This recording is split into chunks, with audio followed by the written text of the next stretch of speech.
हाँ जी, शायद last class में हमने सीरीज और पैरेलल कॉम्बिनेशन कर लिया था। समांतर श्रेणी क्रम में रेजिस्टेंस कैसे निकालते हैं। सीरीज और पैरेलल में रेजिस्टेंस कैलकुलेट करने का फॉर्मूला, अगर सीरीज में निकालना होता है तो क्या करेंगे, are total R1 plus R2 plus R3 चलता जाएगा ऐसे। और अगर मुझे निकालना हो पैरेलल में यानी समांतर में, सीरीज में कनेक्शन ऐसे कुछ लगे होते हैं, ये वाला है ना, और पैरेलल में एक के ऊपर एक।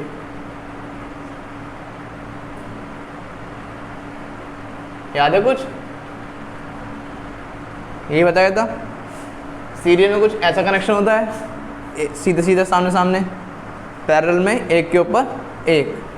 इसमें अगर मुझे रेजिस्टेंस निकालना होता तो फॉर्मूला होगा आर टोटल इक्वल्स टू 1 में R1 प्लस 1 में प्लस 1 और ऐसे ही चलता जाएगा आगे तक। अब आपकी NCERT का शायद ये एक MCQ है या क्वेश्चन है कि एक हमने लिया वायर, तार, ये कोई वायर है, ठीक है ना, इसका जो रेजिस्टेंस है, जो इसका रेजिस्टेंस है वो है R। कितना है, इसके मैंने 5 टुकड़े करे, 5 छोटे छोटे कट कर, ठीक है ना, ज़्यादा बड़े बड़े नहीं, छोटे छोटे 5 टुकड़े कर लिए। एक टुकड़ा, 2 टुकड़ा, 3, 4 और ये 5। और ये जो 5 तार के टुकड़े आए, इनको मैंने लगा दिया पैरेलल में। किस में लगा दिया,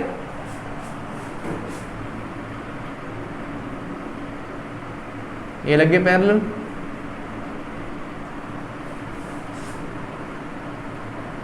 हाँ कि ना। और इसका जब मैंने रेजिस्टेंस कैलकुलेट करा तो कुछ आया R डैश। कितना आया, यहाँ पे कितना था। मेरा बस इतना सा प्रश्न है आपसे कि R और R डैश का रेशियो कितना आएगा, अनुपात कितना निकल के आएगा। क्वेश्चन समझ में आए दोबारा सुन लो, बहुत ज़्यादा हार्ड क्वेश्चन है नहीं, चेक करना पड़ेगा वो तो। सुन लो क्वेश्चन क्या था, सुन लो क्वेश्चन क्या था कि एक वायर है जिसका रेजिस्टेंस कितना है R, मैंने इसके 5 टुकड़े कर दिए। जैसे कि ये जो वायर है, ये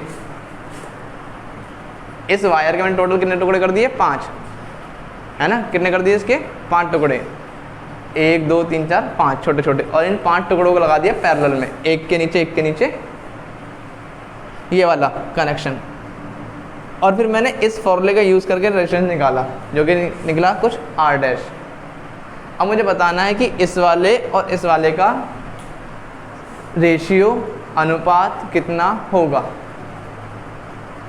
कहानी का सार ये है कि आपसे वो ये कैलकुलेट करवाना चाहता है कि R डैश कितना होगा। अगर आपके पास में R डैश आ जाता है तो आप यहाँ पे इसकी वैल्यू रखोगे और आंसर आ जाएगा। कहानी का सार ये है। अब निकालेंगे कैसे, ज़रा सुनिए। इसका कितना था R, कितने बार हिस्से करें, 5। तो क्या सभी का R/5 ये होना चाहिए, हाँ कि ना। क्योंकि आपको याद हो जब हमने पढ़ा था कि रेजिस्टेंस जो होता है वो लंबाई के सीधा सीधा डिपेंड करता है। लंबाई बढ़ाओगे तो रेजिस्टेंस बढ़ जाएगा, लंबाई घटाओगे तो रेजिस्टेंस। इस समय मैंने लंबाई को कम कर दिया है, यानी हर तार का रेजिस्टेंस जो होगा वो पहले वाले का 1/5 हो जाएगा, नहीं हो जाएगा।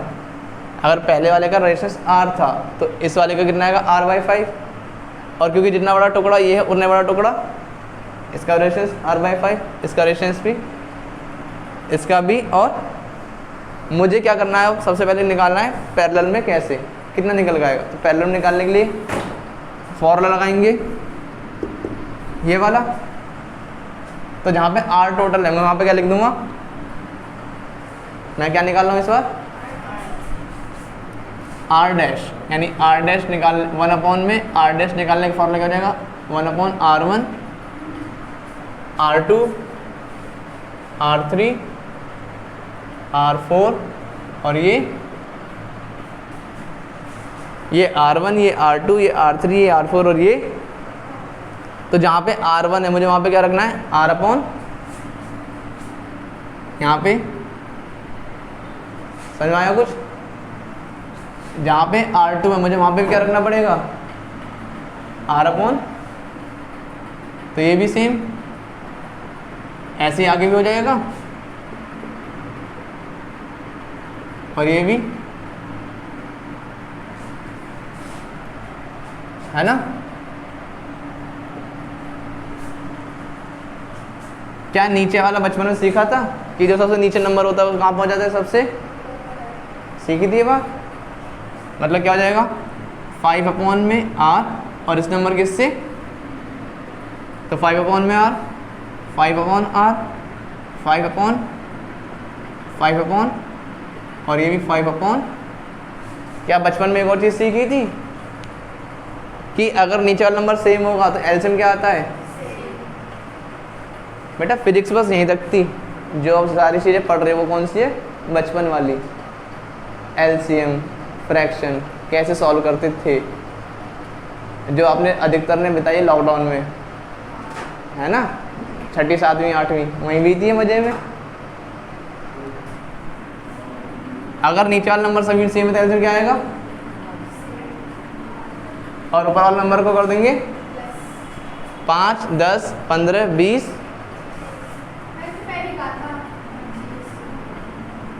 ये मेरा निकल के आया आर डैश, कितना निकल के आया, मुझे क्या निकालना है आर और आर डैश का। तो मैं क्या करूँ इसको पलट दूँ, क्या कर दूँ इसको पलट दूँ, तो आर डैश ऊपर और 1 आर ऊपर और 25, नीचे वाले 1 की कोई वैल्यू नहीं होती है, इसको मारो गोली। आर डैश की वैल्यू कितनी आई आर अपॉन में आई कि नहीं आई। या तो आप थोड़ा सा हार्ड वर्क करो या करो स्मार्ट वर्क, जो आपकी इच्छा है वो करना, जो आपकी इच्छा है। क्या निकालना है इसने बोला है अपॉन, थोड़ा पढ़ा लिखा बच्चा वो क्या करेगा यहाँ पे आर और नीचे आर डैश की वैल्यू तो निकाल के लेके आए हैं। और जो थोड़ा मेरी तरह नालायक होएगा यहाँ पे क्या था क्रॉस मल्टीप्लाई जानते हो, ये इधर और ये 1 अपॉन, हमें निकालना था आर अपॉन में एक और पलटी मार दो, आर डैश आर ऊपर और आर डैश 25 ऊपर 1, तो कितना रेशियो आया 25 रेशियो।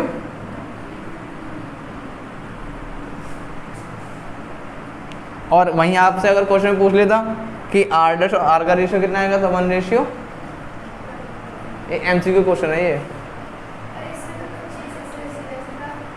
ये एमसीक्यू क्वेश्चन है ये। अब दोबारा सुन लो अगर किसी को परेशानी हो शंका हो।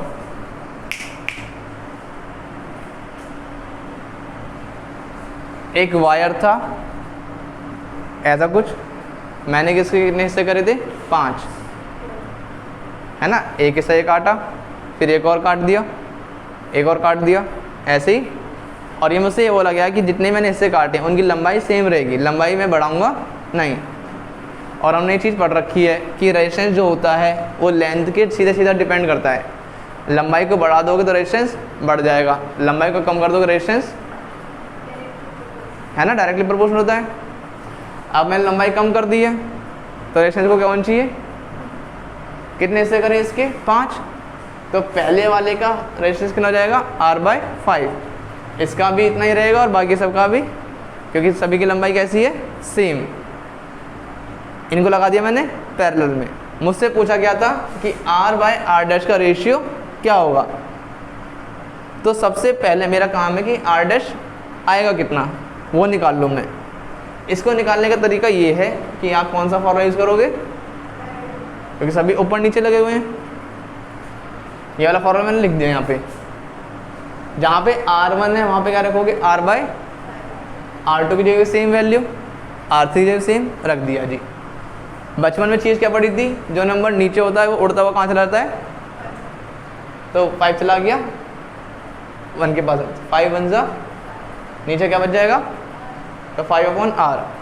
सेम ऐसे यहाँ पर भी, यहाँ पर भी, यहाँ पर भी। और एक और चीज़ पड़ी थी बचपन में, एलसीएम। नीचे का नंबर सभी में सेम, तो एलसीएम भी, तो सभी नीचे क्या आ जाएगा, R। जैसे बचपन में अगर यहाँ पे लिखा होता 2 2 2 2 2, तो क्या नीचे लिखते 2 और प्रॉब्लम नंबर को प्लस कर देते। यहाँ पे 2 नहीं लिखा, सिर्फ क्या लिखा है, वेरिएबल अल्फ़ाबेट क्या लिखा है सभी नीचे, R, तो नीचे आ जाएगा। और ऊपर वाला नंबर क्या कर देंगे हम, कितना आएगा, 5 10 15 20 25। ठीक, आएगा समझ में। अगर थोड़ा आप दिमाग लगाओ तो हमारा आंसर यहीं पे आ सकता है। हमें रेशियो निकालना है R/, मैं इसकी मल्टीप्लाई इधर कर दूं और 1 की मल्टीप्लाई भाई R की मल्टीप्लाई इधर और 1 को लिख दूं, तो क्या आएगा, ऊपर R और नीचे, क्या यही पूछा है, ऊपर 25 नीचे, कितना आंसर आया था।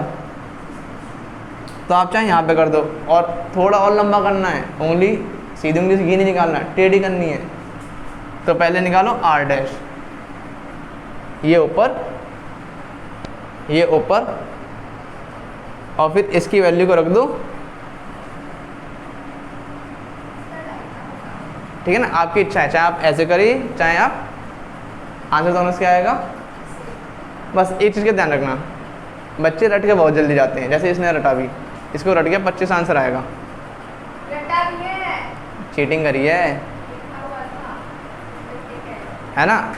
अब रट गया ना, कितना आंसर आएगा, 25। एग्जाम में वो पूछ ले और गलती से आ जाए MCQ में क्वेश्चन, अपन बड़े खुश, ये तो सॉल्व करा था हमने, याद है। इसका आंसर आया था कितना, 25 रेशियो, उसमें 4 ऑप्शन लिखे होंगे। पहला 1:1, दूसरा 25 रेशियो, तीसरा 1 रेशियो,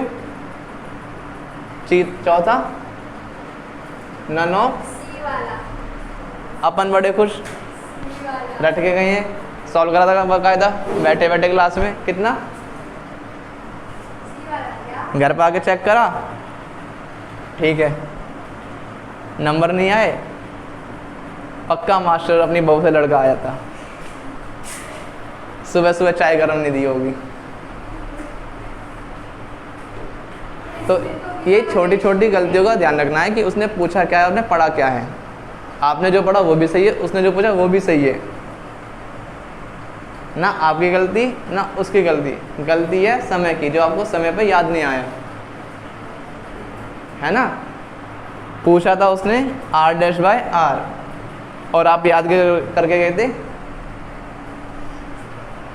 ऑप्शन ये भी है और ये भी है, दोनों ही है, तो आपको टिक कौन सा करना पड़ेगा इस वाले केस के लिए, सी ऑप्शन।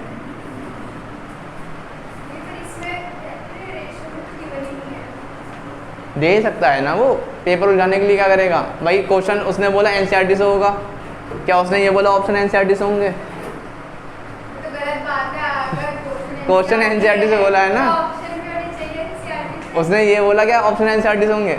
कभी किसी के मुंह से सुनते हुए सुना है आपने कि मैं ऑप्शन भी NCERT से हूँ, हमेशा वो क्या बोलता है कि मैं क्वेश्चन, उसने दिया NCERT से क्वेश्चन। गलत बात है। आया समझ में, पक्का छापना अपना है ही नहीं, इजी से क्वेश्चन है, हटा दो कबाड़ा।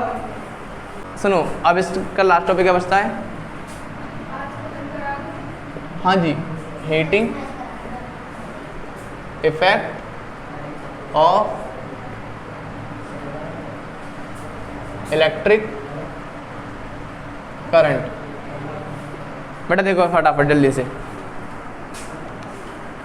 हीटिंग मतलब गर्म करना, और हिंदी में बोलेंगे हीटिंग को ऊष्मा, हीट को बोलते हैं ऊष्मा, और हीटिंग क्या हो जाएगा ऊष्मीय, है ना।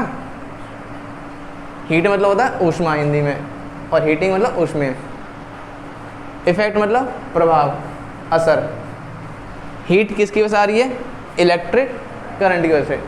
मतलब अगर हम इलेक्ट्रिक करंट दे रहे हैं तो क्या हीट जनरेट होगी या नहीं होगी? सीधी सीधी बात है। आप कुछ भी चीज़ ले लो, कुछ भी, दुनिया की कोई भी चीज़, अगर आप उसमें करंट दे रहे हो तो पक्का गर्म होगी। एग्जाम्पल के लिए आपने देखा होगा, आप अपना मोबाइल चार्जिंग में लगाते हो, आप देखते हो बहुत जल्दी गर्म हो जाता है, चार्जर भी और मोबाइल भी। करंट दिया, मोबाइल चलाया, 2-3 घंटे गेम खेला, 5-6 एपिसोड देखे नाटक के बढ़िया वाले, उसमें गर्म हो गया फ़ोन। वीडियो बना ली और ज़्यादा गर्म हो गया। ऐसे ही सुबह सुबह जल्दीबाजी में आप कपड़े प्रेस करते हो, क्या करते हो? सीधा तार लगाया, किसकी वजह से? करंट आया था। करंट के आने की वजह से प्रेस की जो नीचे वाली सरफेस थी वो हो गई गर्म, प्रेस कर ली। सर्दी आने वाली है अब 1-1.5 महीने बाद। कुछ लीचड़ बहुत अच्छे बालक सुबह सुबह नहाने के लिए क्या करेंगे? एक छोटा सा आएगा, उसे डालेंगे और थोड़ी देर पानी में लगाएंगे और हमारा पानी गर्म, है ना? देखो ऐसे बालक भी हैं बेटा। कभी कभार शक्ल भी साफ होनी चाहिए, कपड़े भी साफ होने चाहिए। कुछ ऐसे बालक होते हैं जो मुंह भी नहीं धोते, कहते हैं हट, ठीक है ना? तो ऐसे बहुत सारे एग्जाम्पल है जहाँ पे आप करंट देते हो और हीट हमें मिलते ही, पक्का मिलती है। आप पंखा चलाते, पंखा गर्म हो जाता है, घर वाले बोलते भी हैं गर्मी वगैरह में कि 2-3 घंटे के लिए से बंद कर दे वरना फूक फका जाएगा, गर्म ज़्यादा हो रहा है। लाइट वगैरह जलाते वो गर्म हो जाती है। मैंने बताया था पहले नॉर्मली घरों में यूज़ करा जाता 100 वाट का बल्ब, पीला वाला, है ना, जो जितनी रोशनी देता उससे ज़्यादा वो देता था हीट। और मान के चलो कि आपकी रसोई में एलईडी हटा के इस मौसम में वो वाला बल्ब लगा दूँ मैं और बोल दूँ कि बनाओ खाना, कितना आनंद आएगा, ठीक है ना? साइड से। तो जहाँ भी आप करंट दोगे वहाँ पे ऑटोमेटिक क्या जनरेट हो जाएगी? हीट। बेटा उसमें तार नहीं है, उसमें वायर नहीं है, उसमें करंट नहीं जा रहा है, फिर तो उसके अंदर की सरफेस ठंडी हो रही है ना, उसके अंदर गैस नहीं है, उसके अंदर मोटर नहीं है, उसके अंदर पंप नहीं है, चल रही है ना सारी चीज़ें। फिर अब कह दे कि एसी भी गर्म नहीं होनी चाहिए, बाहर का जाकर छू के देखिए अपना, कह दे एसी क्यों गर्म हो रहा है। अब देखो हीट का फॉर्मूला कैसे निकालेंगे, कि किस हीट का फॉर्मूला निकालेंगे कैसे, करंट जो हमने दी वो उससे हीट कैसे कन्वर्ट करी जाए। तो देखो एक फॉर्मूला पढ़ा था शायद आपने, V = W अपॉन और W = V × फॉर्मूला पढ़ा था ये वाला, V = W upon Q, potential difference विद्युत विभव वाला। V × Q = IW। क्या हमने एक और फॉर्मूला पढ़ा था, V = IR। तो जहाँ पर V है वहाँ पे क्या रख दूंगा मैं, I। शायद मेरी याददाश्त थोड़ी तेज हो रही है। और हमने एक और फॉर्मूला पढ़ा था, Q = I अपॉन, चैप्टर की स्टार्टिंग का सबसे पहला फॉर्मूला। अगर मुझे यहाँ से Q मिल जाए, Q कैसे निकलेगा, ये नहीं था फॉर्मूला, ये था I = Q अपॉन, और Q = क्या आएगा, I × तो जहाँ पर Q है वहाँ पे मैं क्या रख दूंगा, I × = में I² R × = अब जरा देखो W मतलब वर्क, ठीक है जी, वर्क करना है। किस लिए वर्क करना है, करंट दिया जाएगा, मतलब मुझे कुछ ना कुछ तो वर्क करना पड़ेगा इलेक्ट्रॉन्स को मूव कराने के लिए। किस लिए, क्योंकि वहाँ पर रेजिस्टेंस होगा, उसको पार कराना है, और कितनी देर के लिए मैं काम कर रहा हूँ। W = I² RT। R मतलब रेजिस्टेंस, I मतलब करंट, T मतलब मतलब मैंने कितनी देर के लिए चीज़ें चलाई हैं, ऑपरेट करी हैं, 10 मिनट, 5 मिनट, 1 घंटा, 2 घंटा, 2 साल, 3 साल, जो भी समय रहेगा। ठीक। अब यहाँ पे हम बहुत ज़्यादा एडवांस फिजिक्स नहीं पढ़ रहे, मैंने स्टार्टिंग में बताया था आपको, है ना। यहाँ पढ़ रहे हैं बच्चों वाली फिजिक्स। तो मैं ये मान के चलूँगा कि मैं जो भी वर्क कर रहा हूँ, जितना भी मैं वर्क करूँगा, वो सारा का सारा कन्वर्ट हो जाएगा हीट में। किस में कन्वर्ट हो जाएगा भाई? देखो ये जो वर्क है इसके 2 पार्ट बनते हैं। इस वर्क के मेंटोस वाली ज़िंदगी में, आम ज़िंदगी में बनते हैं 2 पार्ट। एक पार्ट बनता है लाइट, एक पार्ट बनता है हीट। कैसे? जब आप करंट देते हो, कोई सा भी इंस्ट्रूमेंट ले लो, कोई सा भी, सबसे बेस्ट हीटर। घर में यूज़ नहीं करा तो देखा तो होगा, हीटर है ना। किस लिए यूज़ करा जाता है?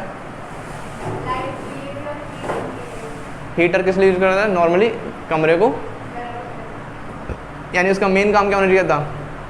कमरे को गर्म करना। पर वो क्या हीट लाइट देता है हमें? जब आप हीटर को जलाते हो तो उसमें से लाल ऑरेंज कलर की रोशनी निकलती है। हीट तो दे ही रहा है, साथ में क्या दे रहा है? लाइट। 100 वाट वाला बल्ब पीला वाला, मेन काम उसका क्या था? लाइट देना। लाइट तो दे रहा, फिर भी क्या मिल रही है हमें साथ साथ साथ? मिलती है नहीं मिलती है? हाँ कि ना। ऐसे बहुत सारे एग्जाम्पल हो सकते हैं। आप अपनी प्रेस को गर्म करने छोड़ दीजिए, आप जो घर में यूज़ करते हैं प्रेस, उसको लगा के छोड़ दीजिए, और थोड़ी देर बाद देखिए चमत्कार। थोड़ी देर बाद लो 2-3 घंटे उसे चला रहने दीजिए,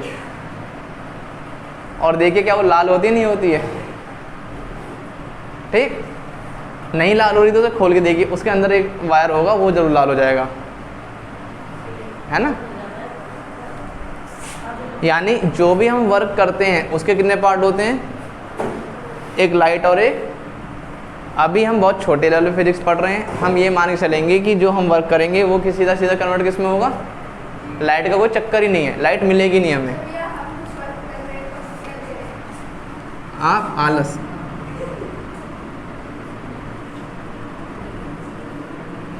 तो हीट निकालने का फॉर्मूला क्या बना? सबसे मेन फॉर्मूला ये है, अरे हीट का। अब इसी के और क्या क्या फॉर्मूले हो सकते हैं ज़रा देखो। हीट का एक फॉर्मूला ये भी सकता है, डब्ल्यू की जगह लिख दूंगा मैं H we into W. H का एक फॉर्मूला हो सकता है एच इक्वल्स टू वी की जगह मैंने रख दिया आई आर क्यू। एक फॉर्मूला हो सकता है H equals to I T V. ध्यान से लो बेटा, एग्ज़ाम में आता है। हाँ कसम से MCQs में आ जाता है कि हीट का करेक्ट फॉर्मूला क्या होगा। हीट का करेक्ट फॉर्मूला क्या होगा? क्योंकि सारे नहीं दिए होंगे ना।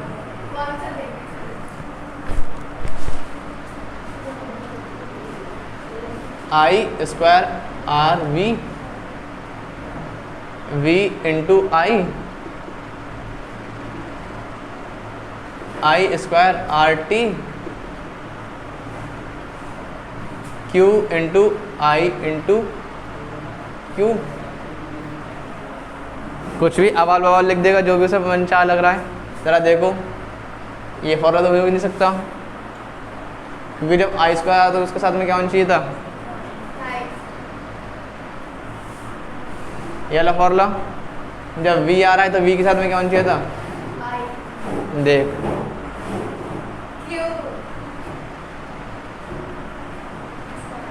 ये वाला। जब v और q आ रहे हैं तो उनके अलावा i आना चाहिए क्या बीच में? ठीक है ना। तो ये वाला फॉर्मूला भी करेक्ट नहीं है। अगर आपने ये रट लिया, सबसे मेन फॉर्मूला ये है, अगर ये रट लिया तो यहाँ तक आप पहुँच जाओगे, है ना। सबसे मेन फॉर्मूला क्या है? ये। क्योंकि हमने पढ़ रखा v किसके बराबर होता है? आई आर के। q किसके बराबर होता है? आई इंटू। तो जहाँ पे मैंने v लिखा था वहाँ पे क्या लिखा था? आई आर, और जहाँ पे q लिखा था वहाँ पे आई इंटू टी। आई और आई 2 बार, तो आई स्क्वायर, आर का आर और टी का, ठीक, हटा दो ये, पक्का, छापना है कुछ, बेटे इधर देखो फटाफट जल्दी से। इलेक्ट्रिक पावर, विद्युत शक्ति। आपने जब भी कोई चीज़ खरीदते हो हैवी, तो आप पूछते होगे कि इसकी पावर कितनी है। जैसे कि आप मिक्सर ग्राइंडर खरीदते हो तो उसमें ज़रूर पूछते हो कि इसकी पावर ठीक ठाक है, इस चीज़ों को अच्छे से पीसेगा नहीं पीसेगा, है ना। ऐसे ही आप अगर मोटर लेने जा रहे हो तो उस समय किसकी पावर ठीक ठाक है, कूलर की, नई पंखा, अगर नया पंखा लेने जा रहे हो तो उसमें समय पूछोगे, है ना। या फिर आप नॉर्मली कुछ ना भी लेने जाओ तो बल्ब तो लेने जाते हो, उसमें पूछते हो कितने वाट का है, 15 वाट का, 10 वाट का, 40 वाट का, 100 वाट का, 90 वाट का, पूछते नहीं पूछते हो। इसका मतलब क्या है कि ये कितनी तेज़ जलेगा। 0 वाट का सुना होगा, लगा भी रखा होगा घर में, 0 वाट, ये जो जल रहा है ये 40 वाट, 0 वाट का नहीं लग रहा है। 0 वाट सुना ही नहीं आज तक, लगाए भी नहीं है। जो बहुत छोटा सा होता है, जिसकी रोशनी बहुत कम होती है। अरे अंग्रेज, हाँ वही नाइट बल्ब तुम्हारा, जो multi colour, red, orange, green सब कलर का आता है। नॉर्मली उसे यूज़ करा जाता है या तो मंदिर वगैरह में, है ना, ऑरेंज टाइप का जो आता है वो है 0 वाट का बल्ब, जैसे कहने के लिए हैं, असल में है नहीं 0 वाट का। अगर 0 वाट होती मतलब कोई पावर नहीं होती, फिर जलता ही नहीं वो, है ना। ऐसे ही आप जब ये बल्ब ले जाते हो तो मोस्टली जो आपको घर में यूज़ बल्ब होते हैं, क्या ये शायद 15-12 वाट की है। ये जो आपके ऊपर चल रहा है ये 40 वाट का है। ये 12-15 वाट के, ठीक, मतलब अलग अलग तरीके आते हैं, जैसे आपकी रिक्वायरमेंट है वैसा आपको मिल जाएगा मार्केट में। तो हमें क्या निकालना है, पावर। पावर का फॉर्मूला क्या होगा, पावर बोले तो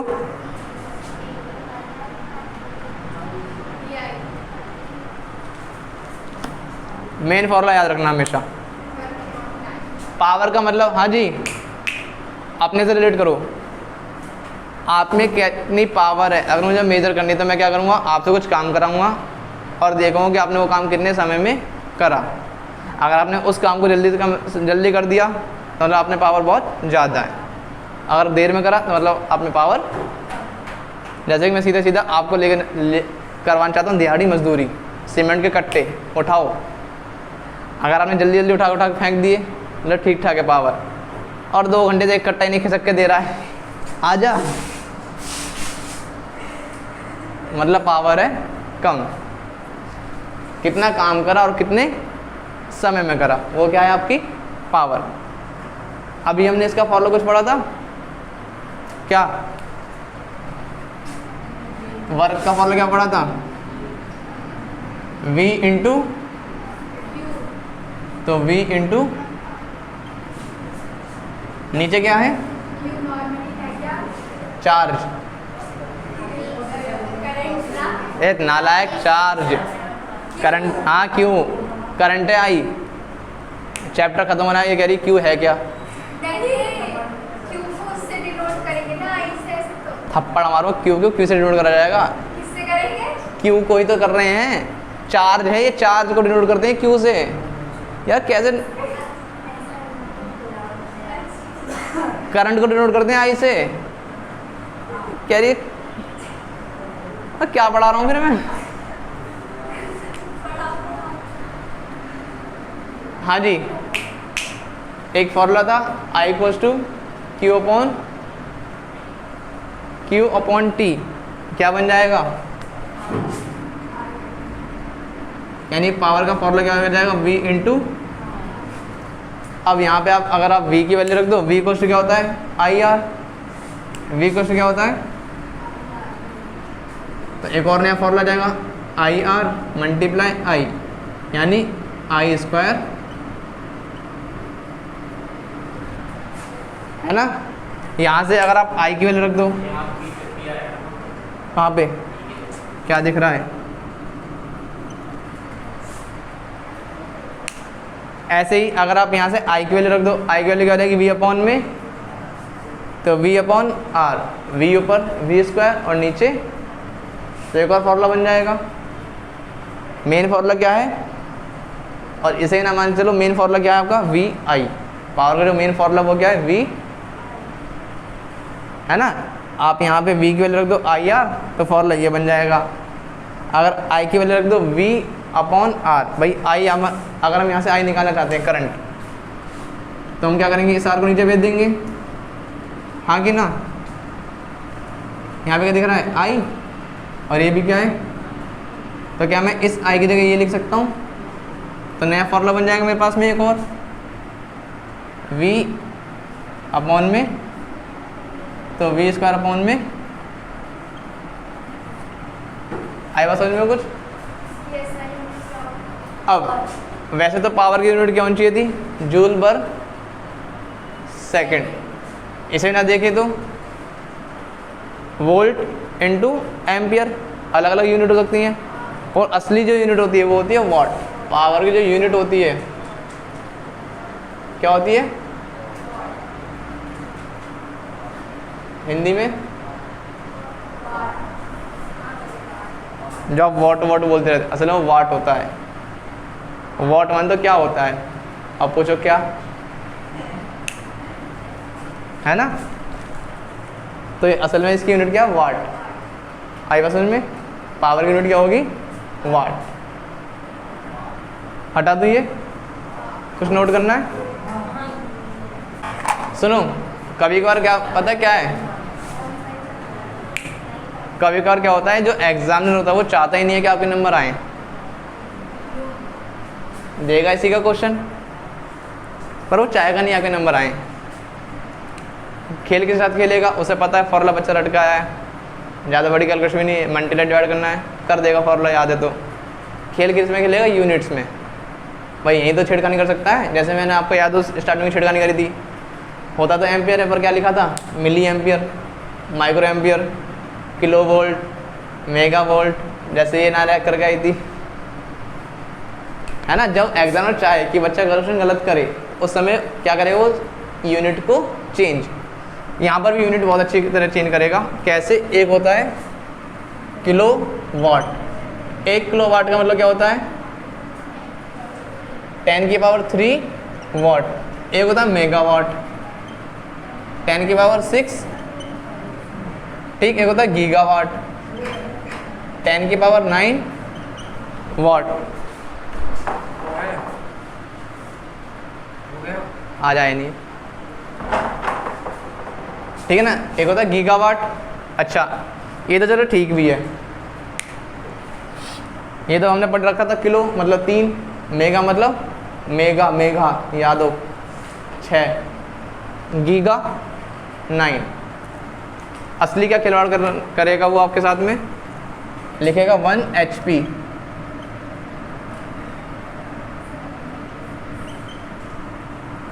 वन किलो वाट आर।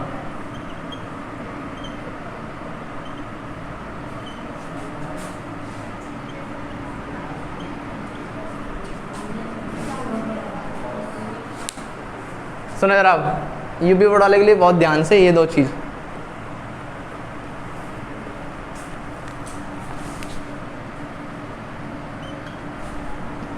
देखो, किलोवाट, अगर कहीं पे किलोवाट लिखा तो आप क्या लिखोगे? मल्टीप्लाई 10 की पावर 3। जैसे मैंने आपको दिया एक नंबर, पावर दे रखी है मैंने 5 किलो वाट, तो आप इसे क्या लिखोगे? 5 × 10 की पावर 3 वाट। आई बात समझ में? अगर मैं यहाँ पे लिखता 5 मेगा वाट, मतलब 5 × 10 की पावर 6, मैं लिखता 5 गीगा वाट, 5 × 10 की पावर 9। अगर मैं लिखा है 5 HP, HP मतलब होता है हॉर्स पावर।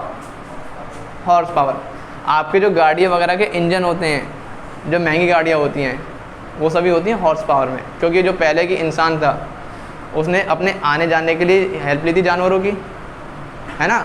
और आज भी जब शादी करने जाता है पहले लेता है, सभी लेते हैं। ऐसा कौन जो बग्गी पे नहीं चढ़ता है? बग्गी देखी है? बग्गी कहते ऐसे रही है घर में पाल ला क्यों? बग्गी दूसरी होती है। क्या होता है? सिंड्रेला वाली बग्गी। अरे बाप रे, वो होती है बग्गी। ये छिली हुई मूलियों के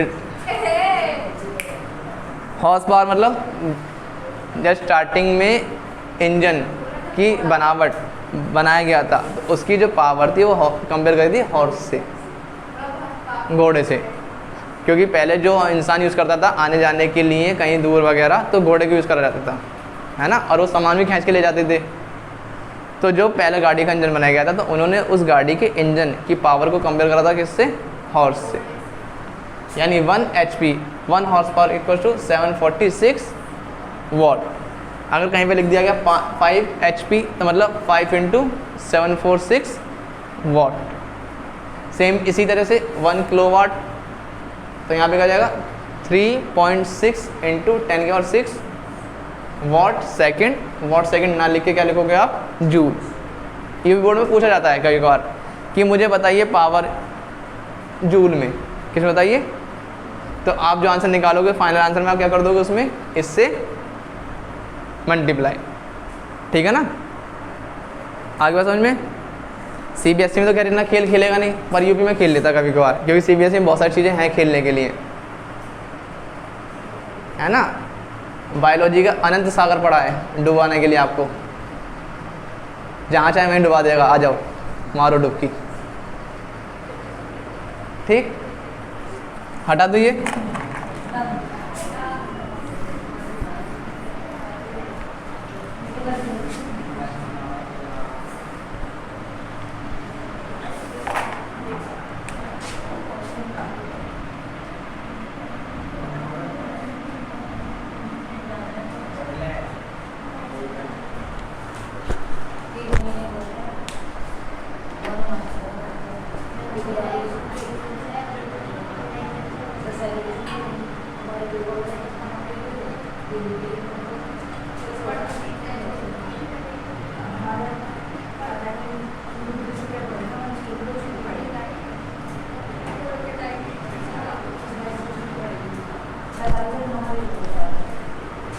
बेटा जी, अगर मैं आपसे बोलता हूँ कि मुझे बताइए यूनिट कैलकुलेट करनी है, यूनिट समझते हो? जैसे आपके घर में रेफ्रिजरेटर, पंखा, टीवी पूरा सब चलता है, आप निकालना चाहते हो कि आज हमने कितनी यूनिट खर्च कर दी, कितनी यूनिट खर्च, तो वो कैसे निकालेंगे? ठीक है ना, वो कैसे फाइंड करें?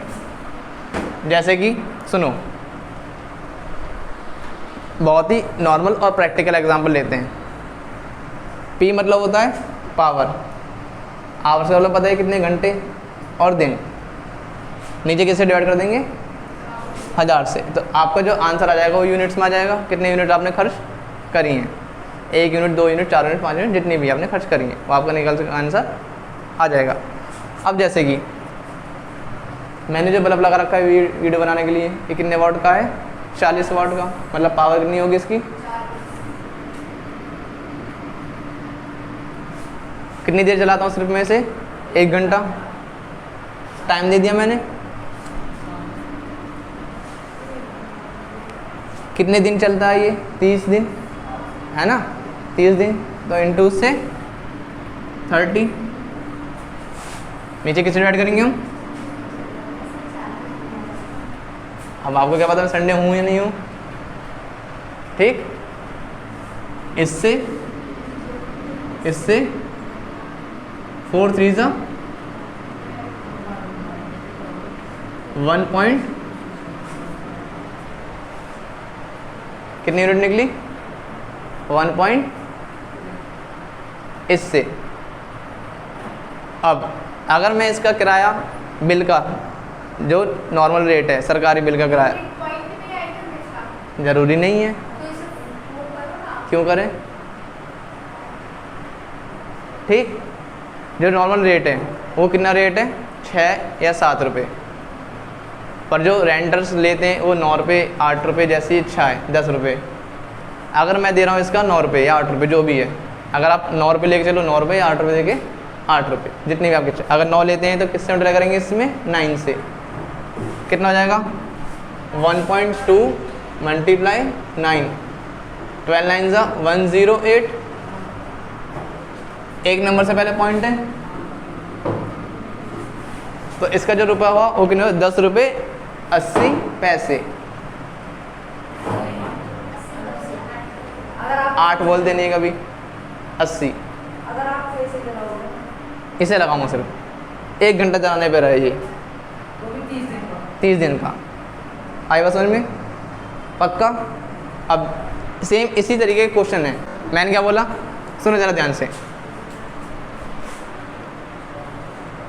एन इलेक्ट्रिक रेफ्रिजरेटर रेटेड 400 वाट, मैंने एक फ्रिज खरीदा और उस पर लिखा था ये कितनी पावर यूज़ करेगा 400 वाट की, मतलब मुझे पावर दे रखी कितनी 400।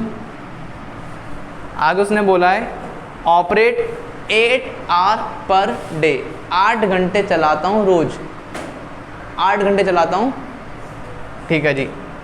What is the cost of energy to operate it for 30 days, कितनी एनर्जी कितनी ऊर्जा ये खर्च करेगा कितने दिन के लिए 30 दिन के लिए। तो सबसे पहले अगर मुझे एनर्जी निकालनी है, सुनो, अगर मुझे क्या निकालनी है एनर्जी, तो मैं 1000 से डिवाइड नहीं करूँगा। सुन लो ध्यान से, अगर मुझे क्या निकालनी है एनर्जी, तो हम 1000 से डिवाइड, अगर मुझे निकालनी है नंबर ऑफ यूनिट, तो मैं इसमें 1000 से डिवाइड कर दूँगा। आई कुछ बात समझ में? क्या, अगर मुझे निकालनी है एनर्जी तो मैं 1000 से डिवाइड, और अगर यूनिट्स भी निकालनी है तो 1000 से डिवाइड। उसने सिर्फ पूछा था पहले कितनी ये एनर्जी यूज़ करेगा, तो अगर एनर्जी की बात हो रही तो मैं 1000 हटा दूँ यहाँ से, 1000 हटा दूँ यहाँ से, कितना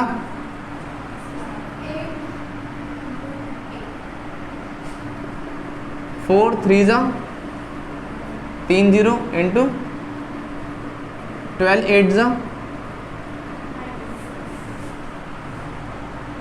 ठीक है ना 96,000। एक किस में आया वॉट आवर्स में, वॉट आवर्स में आ गया नहीं आ गया? पक्का? अगर मुझे जैसे किलोवाट में कन्वर्ट करना है तो मैं क्या करूँगा भाई, 1 किलो में कितने होते हैं 1000 होते हैं नहीं होते हैं, 1 किलो में कितने होते हैं? पक्का? तो अगर मैं इसको 1000 से डिवाइड कर दूं तो मैं इसे कन्वर्ट कर दूंगा किलो में, या फिर 1 किलो का मतलब कितना होता है 1000 होता है नहीं होता है, तो कितना जाएगा 96 kilo watt, 96 kilo watt hours. आए बात समझ में? जैसे ही मैंने इसमें 1000 से डिवाइड कर दिया तो ये जो निकल के ये क्या निकल के आ गया हमारी यूनिट्स, ये क्या निकल के आ गया हमारी, है ना भाई? ध्यान से देखो, जब यहाँ पे 1000 था, नीचे 1000 आएगा, नीचे 1000, नीचे 1000, 1000 से 3 जीरो कट जाएंगे नहीं कट जाएंगे, तो कितना बचेगा? तो ये जो 96 आई वो क्या आ गई हमारी यूनिट्स। मतलब 1 महीने में अगर मैं फ्रिज चलाता हूँ 8 घंटे के लिए, जो नॉर्मली चलता भी है, हालांकि ज़्यादा चल जाता है, देखा जाए तो ज़्यादा चलता है, 8 घंटे ज़्यादा चलता है। अगर आपको अपने फ्रिज में सामान रखना है और सही रखना है तो उसे 8 घंटे ज़्यादा चलाना पड़ेगा, है ना? चल गया 8 घंटे, तो कितनी यूनिट खर्च जाएगी 90। अब उसने बोला है कि जो बिल है वो देता है 3 रुपये किलोवाट पर आवर से, 1 किलोवाट का कितने रुपए देता है 3। आपके कितना आया है, तो आपसे पूछा है कितना बिल खर्च होगा, तो 3 रुपये के हिसाब से कितना आएगा इसका टोटल कॉस्ट, 96 इंटू 3 6 ज़ा 3 9 ज़ा 27 और 1,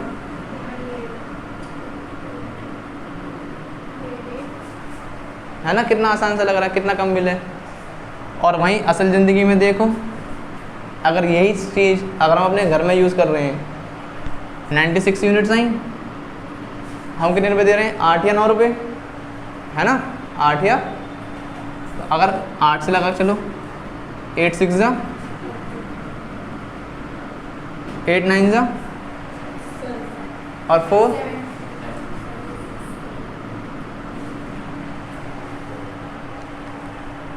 किताबों के अकॉर्डिंग ये बिल है, असल ज़िंदगी में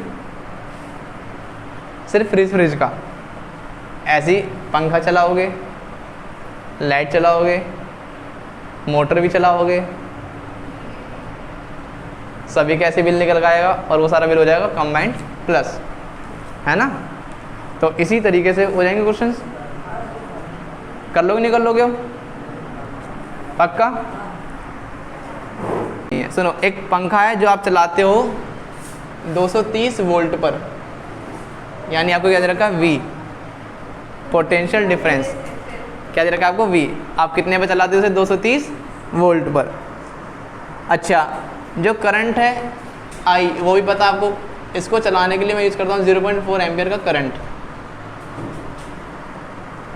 ठीक है जी। At what rate is electrical energy transfer to the fan. मुझे बताना है कि इसमें कितनी एनर्जी ट्रांसफ़र होगी। E, how much energy transfer in 1 minute. 1 minute में कितनी एनर्जी ट्रांसफ़र होगी। आपको पावर निकालनी है और एनर्जी निकालनी है। कितने एनर्जी टाइम के लिए?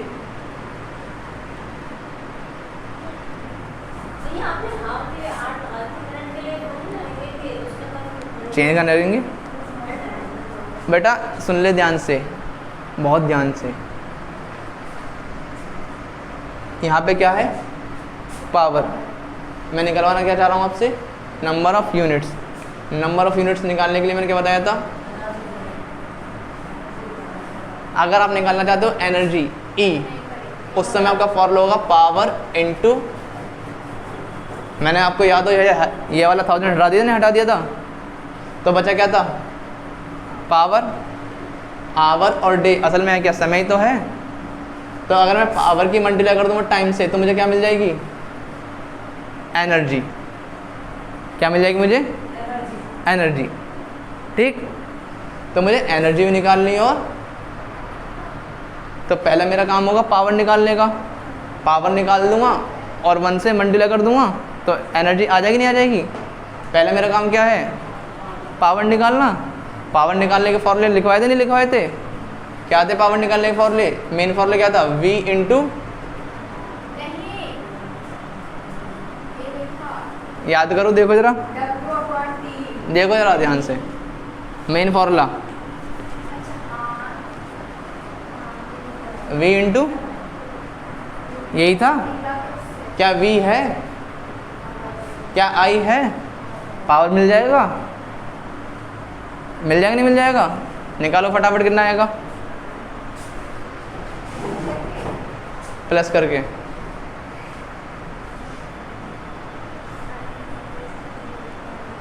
हाँ भी हिमांशु, समझ में आया कुछ? कुछ भी नहीं आया। क्वेश्चन ये कह रहा है कि जो आपका पंखा है, आपने पंखा आपके घरों में जो आता है वो आती है सप्लाई 220 वोल्ट, है ना। पर क्वेश्चन में कह रहा है कि हम 220 वोल्ट पर चीज़ों को नहीं चला रहे हैं, हम चला रहे हैं 230 पर।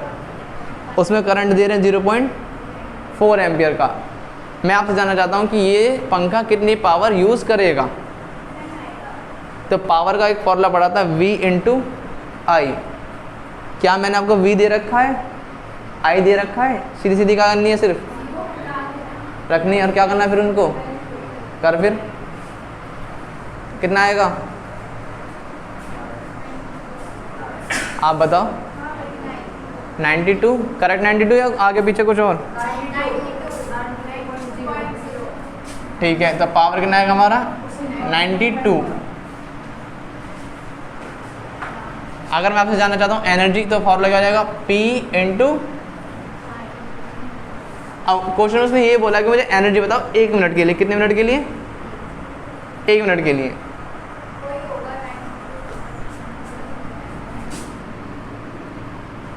पावर कितनी है? 1 मिनट में कितनी सेकंड होती है?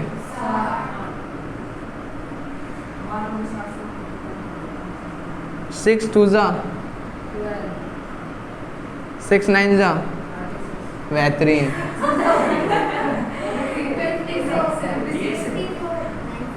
अरे भाई साहब, और 1